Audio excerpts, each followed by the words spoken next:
All right. I wanted to touch on one of our favorite new topics, brain rot.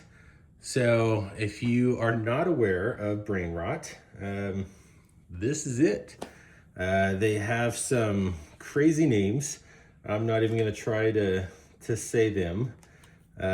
One example here. This is the name of that.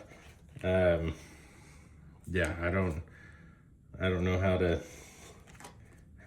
do other things or how to say them, but a lot of kids are loving it. It's fun. We just did a little birthday party with theme. So this is a packet.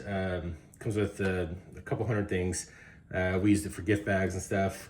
Comes with this nylon bag for the birthday kid or however you want to do it. Some figures, bracelets, all kinds of stuff. But this is a awesome packet. If you're interested in brain rot, check it out. A lot of fun, very unique, and the kids love it. You even see the little 6'7" there. All right now.